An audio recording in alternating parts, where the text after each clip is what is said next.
जय श्री कृष्ण, जय श्री राम। श्रीमद् भागवतम के 10वें स्कंद में आपका स्वागत है। हम अपनी कथा आगे बढ़ाते हैं। भगवान की स्तुति करके, प्रणाम करके, उनके दर्शन करके नारद जी का रोम रोम खिल उठा और उनसे आज्ञा प्राप्त करके वे चले गए। इधर भगवान श्री कृष्ण केशी को लड़ाई में मार करके अपने प्रेमी भक्त जनों से, अपने ग्वाल बालों के साथ में पशुपालन के काम में लग गए और ब्रजवासियों में खूब आनंद छा गया। एक समय वे सब ग्वाल बाल पहाड़ की चोटियों पर गाय चराने के लिए गए। पशुएं चरा रहे थे वो, तो वहाँ पर खेल खेल रहे लगे। कुछ बालक चोर बनने लगे तो कुछ रक्षक बनने लगे। कभी वो छिप छिपाने का खेल खेलते, कभी लुका छुपी खेलते और वे खेल खेलने लगे। उन लोगों में से कुछ तो चोर जो बनते थे, कुछ रक्षक बनते थे, तो कुछ भेड़ बन गए और वे निर्भय होकर वहाँ पर खेलने लगे। उसी समय ग्वाल का वेश धारण करके व्योमासुर कहीं से आ गया। वह मायावियों के आचार्य मायासुर का ही पुत्र था और खुद भी बहुत मायावी था। वह खेल में हमेशा चोर ही बनता था और भेड़ बने हुए बालकों को चुरा चुरा कर छुपा लेता। अब वह असुर बार बार उन बालकों को ले जा करके एक पहाड़ की गुफा में डाल देता और उसका दरवाजा एक बड़ी चट्टान से ढक देता। इस प्रकार ग्वाल बालकों में केवल 4-5 बालक ही बच गए। अब भगवान को उसकी एक करतूत पता चल गई। जिस समय वह ग्वाल बालकों को लिए जा रहा था, उसी समय उन्होंने, मतलब भगवान श्री कृष्ण ने, जैसे कोई सिंह किसी भेड़िए को दबोच लेता है, उस तरह से उस व्योमासुर को दबोच लिया। अब व्योमासुर बहुत बलवान था। उसने पहाड़ के समान अपना असली रूप प्रकट कर दिया और वह भगवान श्री कृष्ण के पास से अपने आप को छुड़ाने की कोशिश करने लगा। लेकिन ये तो भगवान श्री कृष्ण की पकड़ है। भगवान ने उसको इस प्रकार अपने शिकंजे में फंसा लिया था कि वो अपने आप को छुड़ा ही नहीं सका। और फिर उसके बाद में भगवान श्री कृष्ण ने अपने दोनों हाथों से जकड़कर उसे भूमि पर गिराया और फिर उसका गला दबा दिया। जब भगवान श्री कृष्ण ने उसका गला दबाया तो घुटकर उसकी मृत्यु हो गई। अब भगवान श्री कृष्ण ने गुफा के द्वार पर लगे हुए चट्टान के पहाड़ को तोड़ा और ग्वाल बालों को उस संकटपूर्ण स्थान से निकाल लिया। बड़े बड़े देवता और ग्वाल बाल उनकी स्तुति करने लगे और भगवान श्री कृष्ण व्रज की ओर वापस आ गए। अब इधर अक्रूर जी को कंस ने कहा था कि तुम जाओ और वहाँ से जाकर के कृष्ण और बलराम को ले आओ। तो महामती अक्रूर जी भी अब रात में मथुरापुरी बिताकर सोचने लगे कि प्रातः काल होते ही मैं रथ पर सवार होकर नंद बाबा के गोकुल की ओर चल दूंगा। और वे प्रातः होते ही गोकुल की ओर चल दिए। अब रास्ते में आप ये सोचिए कि जैसे हम कहीं जाते हैं घूमने फिरने के लिए, तो हम वहाँ पर क्या क्या करेंगे ये सोचते हैं, पूरी प्लानिंग करते हैं ना कि हम वहाँ जाकर ये करेंगे, ऐसा करेंगे, वैसा करेंगे। वैसे ही यहाँ पर अक्रूर जी सोचने लगे।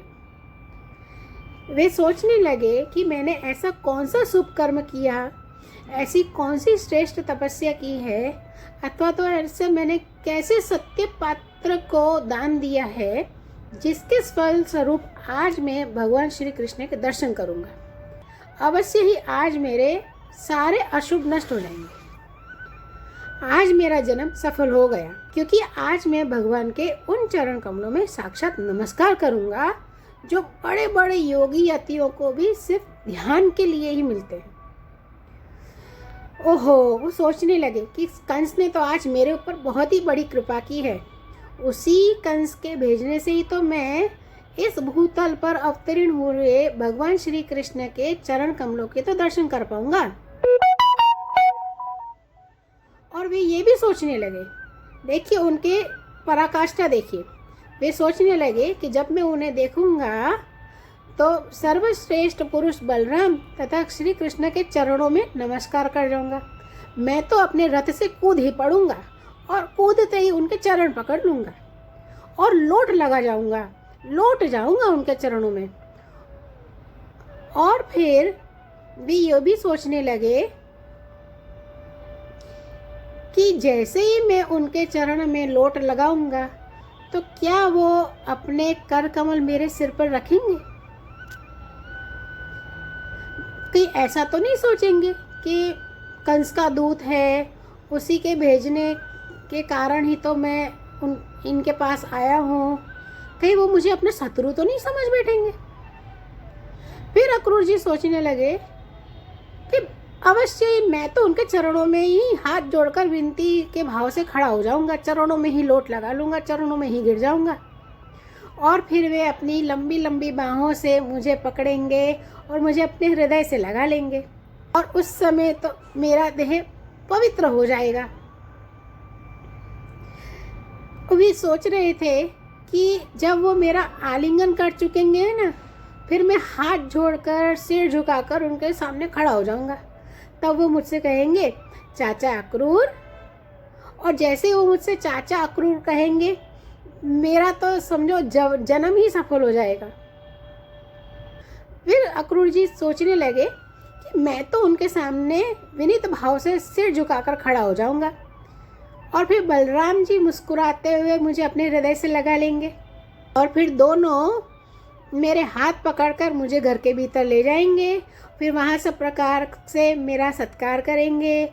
इसके बाद मुझसे पूछेंगे कि कंस हमारे घर वालों के साथ कैसा व्यवहार करता है। अब इसी चिंतन में अक्रूर जी नंदगांव पहुँच गए और अक्रूर जी ने रज में भगवान के चरण चिन्हों के दर्शन किए। कमल, अंकुश आदि ये सभी चिन्हों के द्वारा वे पहचान गए कि ये तो कृष्ण के ही चरण चिन्ह हैं।